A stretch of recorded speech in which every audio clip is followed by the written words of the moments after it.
ಕಾವ್ಯ ಮಾರನ್ ರವರು ಮಾಡಿದ ಒಂದೇ ಒಂದು ತಪ್ಪಿಗಾಗಿ ಈಗ ಎಸ್ಆರ್ಎಚ್ ಟೀಮ್ ಅನ್ನು ಐಪಿಎಲ್ನಿಂದ ಬ್ಯಾನ್ ಮಾಡಬೇಕೆಂದು ನಿರ್ಧರಿಸಲಾಗಿದೆ. ಎಸ್ಆರ್ಎಚ್ನ ಟೀಮ್ನ ಓನರ್ ಆದ ಕಾವ್ಯ ಮಾರನ್ ರವರು ಯಾಕೆ ಈ ನಿರ್ಧಾರ ತೆಗೆದುಕೊಂಡರು ಅಂತ ಗೊತ್ತಿಲ್ಲ. ಇಲ್ಲಿ ಬರೀ ಕಾವ್ಯ ಮಾರನ್ ರವರದ್ದು ಮಾತ್ರ ತಪ್ಪಿಲ್ಲ, ಇಲ್ಲಿ ಬಿಸಿಸಿಐ ಹಾಗೂ ಜೈಶಾರ್ ಅವರದು ಕೂಡ ತಪ್ಪಿದೆ. ಕಾವ್ಯ ಮಾರನ್ ರವರ ಈ ನಿರ್ಧಾರಕ್ಕಾಗಿ ಈಗ ಇಡೀ ದೇಶವೇ ಇವರ ವಿರುದ್ಧ ತಿರುಗಿ ಬಿದ್ದಿದೆ. ಇದು 18ನೇ ವರ್ಷದ ಐಪಿಎಲ್. 17 ವರ್ಷದವರೆಗೂ ಯಾರೂ ಕೂಡ ಒಬ್ಬ ಪಾಕಿಸ್ತಾನ ಆಟಗಾರನನ್ನು ಐಪಿಎಲ್ನಲ್ಲಿ ಆಡಿಸಿರಲಿಲ್ಲ. ಇದಕ್ಕೆ ಕಾರಣ ಏನೆಂದರೆ ಭಾರತಕ್ಕೂ ಹಾಗೂ ಪಾಕಿಸ್ತಾನಕ್ಕೂ ಇರುವ ಒಂದು ದ್ವೇಷ.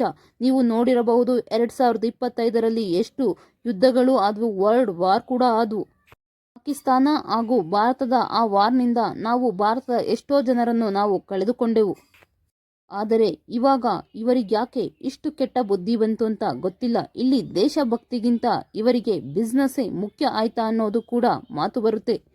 ನಾನಿಷ್ಟೆಲ್ಲ ಹೇಳಲು ಕಾರಣ ಏನಂದರೆ ಈ ಕಾವ್ಯರವರು ಮಾಡಿರುವ ತಪ್ಪು. ಹೌದು, ಬಿಡ್ಡಿಂಗ್ ಟೈಮ್ನಲ್ಲಿ ಇವರು ಪಾಕಿಸ್ತಾನದ ಆಟಗಾರ ಅರ್ಬರ್ ಅಹಮದ್ ಮೇಲೆ 1.5 ಕೋಟಿ ಬಿಡ್ ಮಾಡಿದ್ದಾರೆ. ಇನ್ನು ಮುಂದೆ ಎಸ್ಆರ್ಎಚ್ನ ಟೀಮ್ನಲ್ಲಿ ಒಬ್ಬ ಪಾಕಿಸ್ತಾನದ ಆಟಗಾರ ಕೂಡ ಇದ್ದೇ ಇರ್ತಾನೆ. ಈ ಅರ್ಬರ್ ಅಹಮದ್ ರವರು ನಮ್ಮ ಭಾರತದ ಆಟಗಾರರನ್ನು ಎಷ್ಟು ಕೆಟ್ಟದಾಗಿ ಆಡಿಕೊಂಡಿದ್ದಾರೆ ಅಂತ ಎಲ್ಲರೂ ನೋಡಿದ್ದಾರೆ. ಅವರು ಮಾಡುವ ಸನ್ನೆಗಾಗಿ ಎಷ್ಟೋ ಸಲ ಟ್ರೋಲ್ ಕೂಡ ಮಾಡಲಾಗಿದೆ ನಮ್ಮ ಇಂಡಿಯಾದವರು. ಅದೇ ರೀತಿ ಅವರಿಗೆ ತಕ್ಕ ಉತ್ತರ ಕೂಡ ನಮ್ಮ ಇಂಡಿಯಾದ ಆಟಗಾರರು ಕೊಟ್ಟಿದ್ದಾರೆ.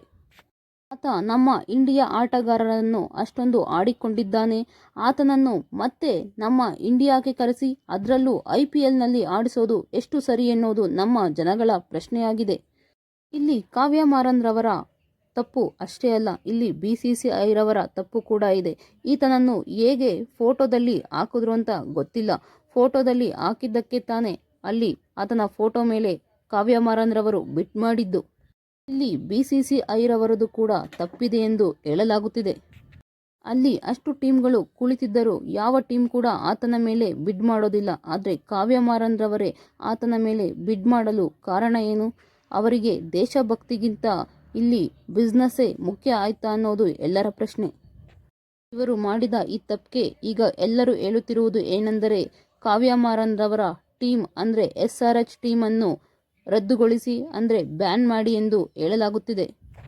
ನಿಮ್ಮ ಪ್ರಕಾರ ಅರ್ಬರ್ ಅಹಮದ್ ರವರು ಎಸ್ಆರ್ಎಚ್ ಟೀಮ್ನಲ್ಲಿ ಆಡಬೇಕಾ ಇಲ್ಲ ಆಡಬಾರದಾ ಎಂದು ಕಮೆಂಟ್ ಬಾಕ್ಸ್ನಲ್ಲಿ ಕಮೆಂಟ್ ಮಾಡಿ. ಇಲ್ಲಿ ಕಾವ್ಯ ಮಾರನ್ ರವರ ತಪ್ಪ ಅಥವಾ ಬಿಸಿಸಿಐ ರವರ ತಪ್ಪು ಕೂಡ ಇದೆ ಎಂದು ಕಮೆಂಟ್ ಬಾಕ್ಸ್ನಲ್ಲಿ ಕಮೆಂಟ್ ಮಾಡಿ. ಪೂರ್ತಿ ವಿಡಿಯೋ ನೋಡಿದ್ದಕ್ಕಾಗಿ ಧನ್ಯವಾದಗಳು. Thank you.